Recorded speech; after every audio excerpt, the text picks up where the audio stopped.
from my staff and from SA Pathology. What we have received is the genomics information. So this is when they look at the genetic fingerprint from the particular virus of people who are positive with COVID-19. And you may recall, if you've been following this story, that we have had 2 international arrivals in the Peppers medi-hotel that tested positive. The husband tested positive today, or in the last 24 hours, and his wife had tested positive a couple of days ago. And what I received today was that the genomics matched the Parafield cluster genomics information. So this is very useful and very important information. And what I would like to stress is that these people arrived in South Australia on the 11th of November. And so their arrival and also their exposure to who we think is our initial infection in terms of our traveller and then the staff in the medi-hotel predated our the time that we first started investigating this outbreak. So it is very interesting information, and of course my staff and I are working through the implications of this, and we've also had the opportunity to look at some of the CCTV footage as well. But as a very precautionary step, people will be aware that we had all of our staff who were in the Peppers last week when we knew about the outbreak, we knew about the exposure from the staff in the hotel. All of those staff have been in quarantine since that period of time. And of course, all the remaining guests at the Peppers have required to have another 14 days quarantine, so all up 28 days actually for those travellers. So what we've done, because we've brought in a completely new group of staff, is we want to be absolutely sure now that there's no more infection in that hotel. So what we've organised is for every staff member coming on shift today, every staff member leaving their shift today, every staff member receiving an SMS who will be coming and working at the Peppers also being tested, and those of course who have just come off a shift at any other time in this preceding week will be tested, and also the guests in the hotel will be tested. Now we think that this is just being really abundantly cautious. We don't expect to have any more positives, but what we do need to be absolutely sure about is that we're not missing any further infection in that hotel system. So, Professor, is this a breakdown in security? How on earth can someone in a quarantine hotel catch COVID in the hotel? So we'll be providing, when we have our review and our report finalised, all of those details. But what I can say to you is I knew that COVID-19 was highly transmissible. It is even more transmissible than what I had initially thought. We do have those details, but we're not going to be providing that today.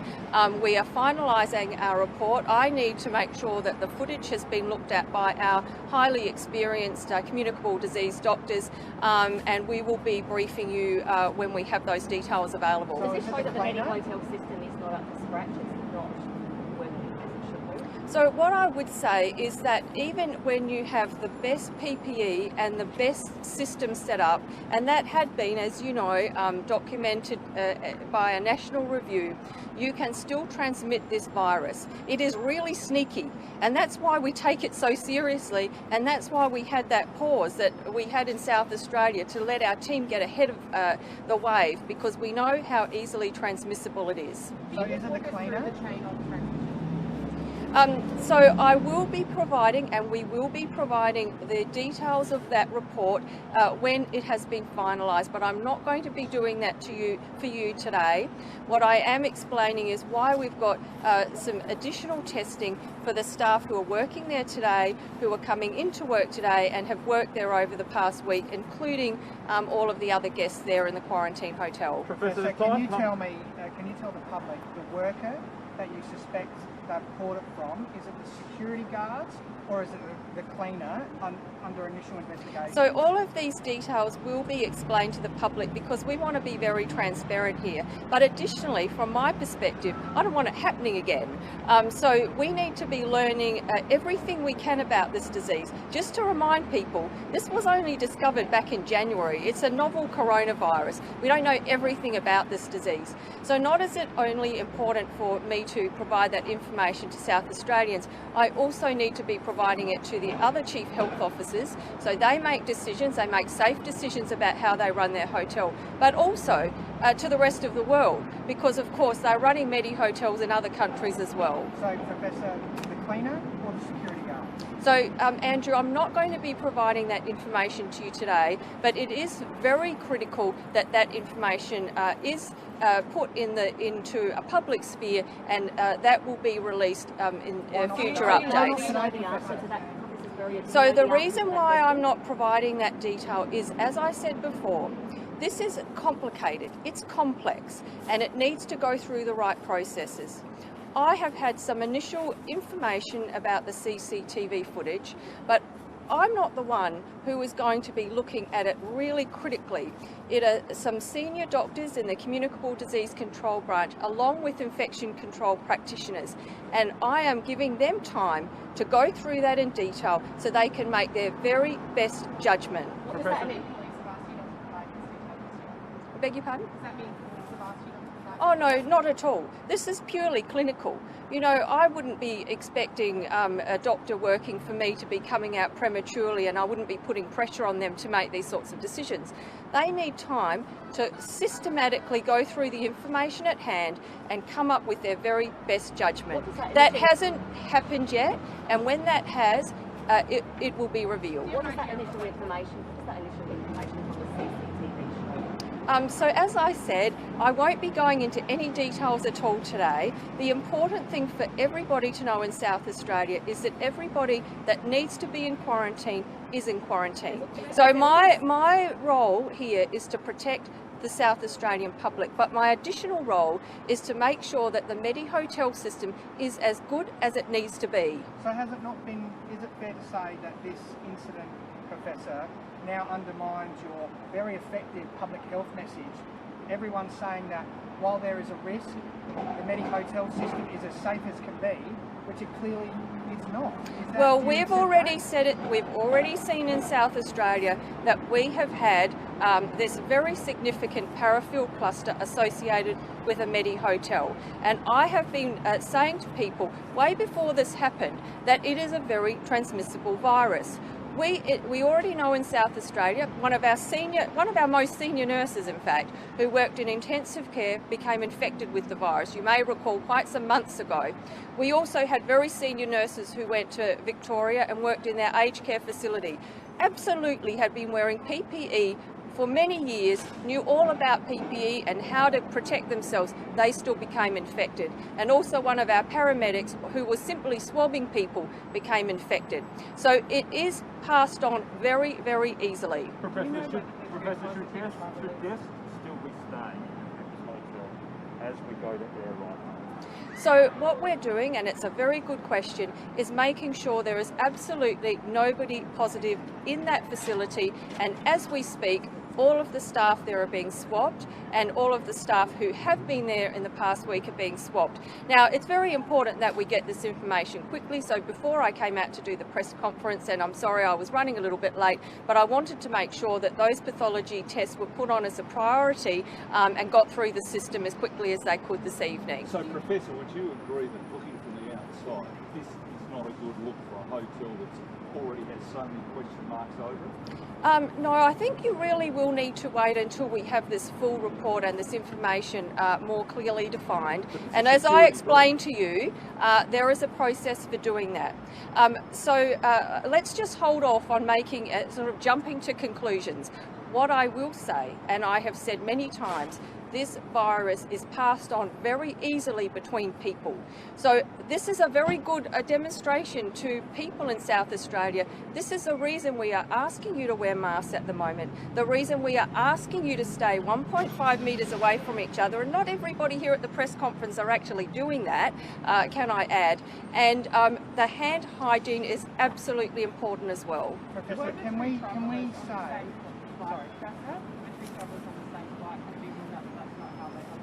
So these people are actually husband and wife, so it's most likely in fact that the wife became infected and has now infected her husband. So there's not two other incidences that they are in the same room. Were they quarantined? They were quarantined in the same room at Christmas? Yeah, so they were quarantining together. Where are they from in the world, Professor? What country? So I can't give you those details. I know when they came into South Australia, but all of the countries in the world are at very high risk of having COVID. But you know, if we were talking about this some months ago, we wouldn't even have this genetic information. One of the things that SA Pathology has been able to do is to ramp up the genomic testing. So it's very important now that we can link very quickly where people have picked up the disease. Professor, just so we're really clear as well, this does not count as community transmission? No, we know how it's linked. So this is not community transmission. We absolutely know how this is linked. But you won't tell the public today how it's linked? No, as I said, this is of such importance that I'm not going to jump the gun and start making all of these statements. What we are waiting to do is to make sure that the very senior and experienced doctors and infection control practitioners in CDCB have ample time to look at this information and put everything together, and then we will be discussing it. Okay, so will you now hold yourself and your staff now to an independent inquiry? As I said before at many press conferences, what you want to do in this sort of environment is have continuous quality improvement. And that's actually one of the reasons I did a walkthrough the Qatar flight a couple of weeks ago, because I thought there is potentially some areas that could be improved. And in fact, subsequent to that, there are some things that we have made suggestions about. So this is something that everybody will be interested in Australia, and it will have implications about how we run our medi-hotels. But it is, if we are bringing back repatriating Australians, which is what we need to do. We can't be leaving Australians stranded overseas. We have to work out how to do that as safely as possible. And we learn from this sort of information, and we make changes, and we make it safer. Do you believe there's been a breach at the hotel? What I can say is that I don't believe that there has been anybody in the wrong room at the wrong time, okay? So I'm pretty confident that that's not the case. But what I will say is this is a sneaky virus, okay? If you're too close to somebody else who's got it, you will catch it. So please, everybody in South Australia at this time, that 1.5 metres away from each other, and I would recommend wearing a mask when you can't do that distancing. This is how we are going to be fighting it, and it's really important that you heed me on this. So do you accept, Professor, that the hotel quarantine program has fallen short? Look, I think, Andrew, everybody is disappointed that we have had this outbreak in South Australia. I certainly am. I'm sure many of us have had to cancel things that we would have otherwise wanted to do, and we've had that pause, and we've had to have businesses impacted. It's certainly been a lot of work for us here at SA Health and also for SAPOL. But what we need to be doing is looking forward. We've got, one of the important things I also think is that we've got CCTV footage at our medi-hotels. It's obviously critical because then we can go back and have a look and try and work out exactly what's happened. So looking forward, we need to determine exactly how this has been transmitted, and then we need to make changes. At the end of the day, however, please can I remind you that there is never zero risk. And I've said this before, we could eliminate the virus in South Australia and not have it here for many months, but we do not eliminate the risk of getting it back. And this is going to be the same going forward. Do you still believe that Cleaner was the first person to get the virus from that UK traveller? We're just looking at all of those dates and looking at the CCTV footage to really come up with our best bet at what happened first, second and third. And that will all be in the report and the review, which you will be updated on. So Look, as I said, we are looking at all of the information. That includes the serology or the antibody response, the PCR testing, the dates and when people have said they've had symptoms, and also now the CCTV footage. And we will be putting those pieces of the puzzle together. It's not straightforward, it's quite complicated, and then we will be providing that in a report. So is it surface to person, Professor, or are you now thinking that it's person to person? No, like I said, we will be providing those details. We know that it can be spread in two ways. One is droplet, when you're close to a person, but the other is surface contamination. And quite frankly, sometimes it could be a combination of the two. Do you believe that surface contamination will play a role in this cluster? As I said, we will be providing more detailed information. This is the sort of thing that my team are looking at the moment, but we need to give those people time to look at, you know, quite a lot of CCTV footage to come up with that considered opinion. Is it possible that the husband and wife will be the same device as the UK case? No, it doesn't look like that timing is possible because, as I'd said before, my understanding is that that person from the UK came into South Australia on the 2nd, whereas these people have come into South Australia on the 11th of November. Do you think it's possible that any of the cases could have been brought through the delivery of food or other products? Well, obviously, this is something that we're looking into because if there's if that happens to have been, you know, a consideration, we want to be able to make changes in that regard. So I will be, as I said, I know I know you're all very anxious to know what the outcome is. I'm not going to be able to let you know this afternoon, but I did want to explain to you why we were doing the additional testing at the Peppers today. When is the testing results going to be done, Professor? So we have a fabulous assay pathology service. As soon as I've finished here at the press conference, I'll be speaking to Dr. Tom Dodd to work out when that's likely to be. Are you going to fast track it? We prioritise, and we prioritise not only with assay pathology, but ClinPath and ACL are also working with us. And I just need to sit down with the team and work out, you know, who's going to go on the run first. The reason for actually prioritising our staff in the medi-hotel is so that we have staff to go to work on the next shift. Are you concerned that the virus could also be spread throughout the No, I'm not worried about that. Are you concerned about transmission now? No, I maintain that we have not got any community transmission in South Australia. This was a bit unexpected. I thought it would be more likely that the genomics would show that these two travellers would have brought it in from another country. However, this is what we've found, and you know, you take the information and then you have to deal with it. A lawyer for the pizza worker at the centre of the police investigation has issued a statement saying that is instructed that some of the information is not fair, accurate or complete. What do you have to say about that? Look, this is really information that's been provided, I'm presuming, from the police perspective, and that will be a question you'll need to take to the Police Commissioner. My job is to keep South Australians safe. Are you confident though that you stand by the assertions that this man lied? What I will say from a public health perspective is the staff in CDCB, I back them 100%. They're very professional, they get the best information they can at the time, and they are getting that information for the public good. Is it possible that staff may have misunderstood information you understand? Look, we've got a range of staff. They are very well trained. If we have problems and difficulties with language, we do try and get an interpreter. This was very fast paced. Just try and remember, it was only back on, Saturday night a week ago. You were probably all asleep when I got the call, but it was a very short time ago that we've had to get on top of this cluster here. So we have completely ramped up all of the contact tracing. We've been pulling in staff. We've also had staff from interstate helping us out. They have been working very, very hard, but I would back them 100% in the work that they do. Is that a possibility in this case though? Have been misunderstood by staff? Look, I think you're trying to perhaps put words in my mouth. I will go back to the fact that we have a very standard way of taking interviews. We have standardised questions, and we've got staff that are trained at asking people in a way where we can generally get the information we need. Now, there are sometimes obviously language barriers, there are sometimes misunderstandings.